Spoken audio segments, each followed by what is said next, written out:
सुबह 11:30 बजे सारे कर्मचारी जितने भी उनकी कोठी में काम कर रहे थे सबको अपने अपने घर पर भेज दिया। उसके बाद 1:30 बजे अपने बेसमेंट में बैठकर उन्होंने कितना सोचा होगा, कितना समझा होगा। मतलब जो खुद काउंसलिंग किया करते थे लोगों की, जो आत्महत्या करने के लिए मजबूर हैं या फिर करने वाले हैं, वो खुद अपनी जान ले लेते हैं, वो भी खुद की अपनी सर्विस रिवॉल्वर से 9 पन्नों का सुसाइड नोट और वसीयत लिखकर। ये हरियाणा हरियाणा में दूसरे लेवल के पुलिस अधिकारी थे, एडीजीपी थे। और उस समय घर पर सिर्फ और सिर्फ उनकी बेटी मौजूद थी। जो दूसरी बेटी है वो विदेश में पढ़ती है। पत्नी जो थी वो ऑफिशियल टूर के चलते जापान में गई हुई थी, मुख्यमंत्री नायब सिंह सैनी के साथ में।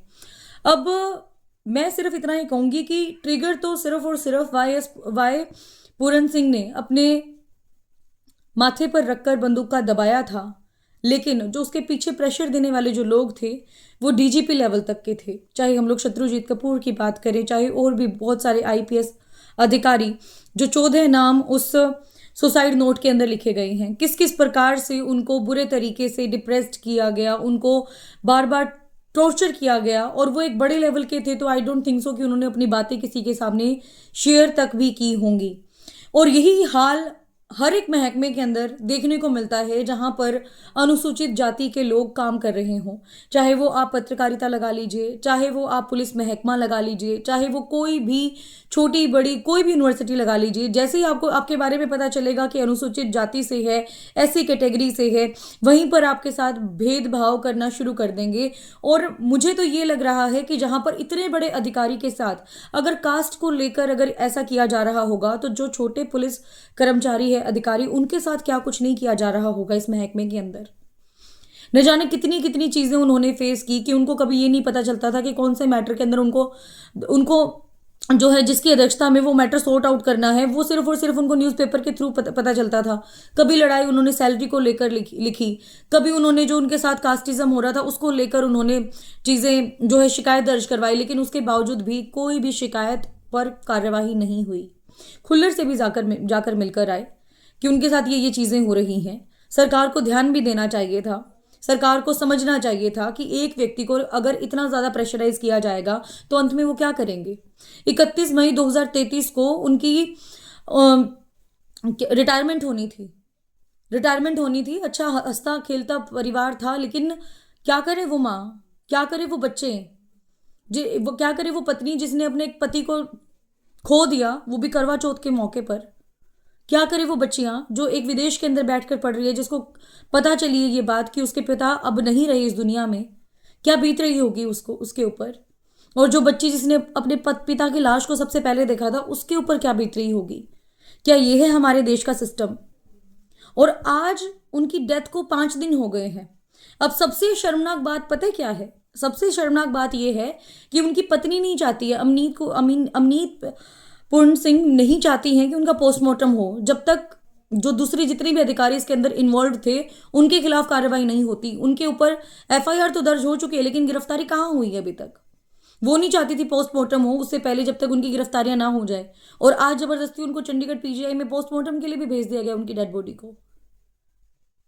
मतलब आप खुद सोच के देखिए कि कैसा सिस्टम हमारा काम कर रहा है। एक तरफ एडीजीपी, दूसरे लेवल के पुलिस अधिकारी हरियाणा के, और उसके बाद 5 दिन के बाद भी उनको कोई इंसाफ नहीं मिला। 8 अक्टूबर को वापस आती हैं और आने के बाद चंडीगढ़ जो सेक्टर 11 का थाना है वहां पर जाकर रिपोर्ट दर्ज करवाती हैं। 9 अक्टूबर को डीजीपी जो शत्रुजीत कपूर थे और साथ में 14 और जो आईपीएस अधिकारी हैं उनके खिलाफ जो है वो बाकायदा कॉलम में नाम लिख कर देती हैं कि इनके खिलाफ कार्रवाई होनी चाहिए। उसके बाद एफआईआर दर्ज हो जाती है, लेकिन एफआईआर के बाद जो है गिरफ्तारी नहीं होती। कल परसों भी मैं देख रही थी, बहुत सारी फोटोज वायरल हो रही थी उनके घर के बाहर की, कि इतना पहरा उनके घर के बाहर लगा दिया गया है पुलिस वालों का कि ताकि कोई अंदर ना जाए। मीडिया के 50 से भी ज्यादा कैमरास वहां पर स्टैंडिंग पोजीशन में लगा रखे थे कि कोई हलचल हो तो देखें। बहुत सारे लोग हैं, जैसे मल्लिकार्जुन खड़गे जी हैं, वो जा रहे हैं। डॉक्टर अशोक तंवर भी वहां पर जा चुके हैं। बहुत सारे कांग्रेस के जो नेता हैं, चाहे दीपेंद्र हुड्डा हो, वो वहां पर जा चुके हैं।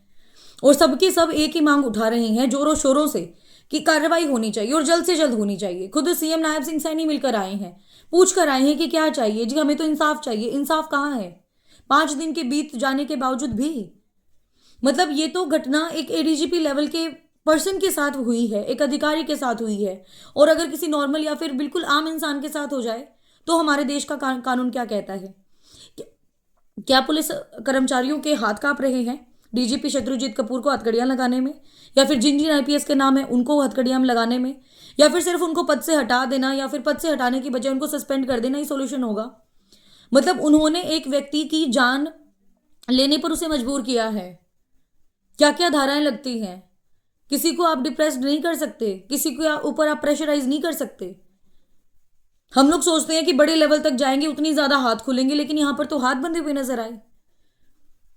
बंदूक पर वो सिर्फ हाथ रखने वाले थे, जो ट्रिगर दबाने वाले लोग थे उनके खिलाफ अगर जब तक कार्रवाई नहीं होगी, चाहे वो कोई अधिकारी ही है, तब तक ये देश शांत नहीं बैठने वाला। तो please and please go through करना चाहिए गवर्नमेंट को भी, और संगीनता से इसके अंदर काम करना चाहिए, ताकि एग्जाम्पल सेट हो जाए और ऐसे लोगों की बोलती बंद हो जाए जो सरकार पर विश्वास करना बंद कर चुके हैं, या फिर इस सिस्टम के ऊपर जो है क्वेश्चन मार्क लगाना शुरू कर। ऑफ कोर्स बात है, क्वेश्चन मार्क तो लग ही चुका है। जब इतने बड़े बड़े अधिकारियों का नाम बीच में आएगा तो लोग क्या कहेंगे? बाकी वीडियो देखने के बाद आपका क्या मानना है ये आप जरूर बताइएगा। एंड जो भी इससे रिलेटेड कोई भी घटना या खबर हमारे सामने आती है तो वो भी हम आपको इस चैनल के माध्यम से जरूर बताएंगे। बने रहे हरियाणा लेटेस्ट अपडेट के साथ, और मैं सौम्या माथुर आप सभी दर्शकों से लेती हूँ इजाजत। नमस्कार।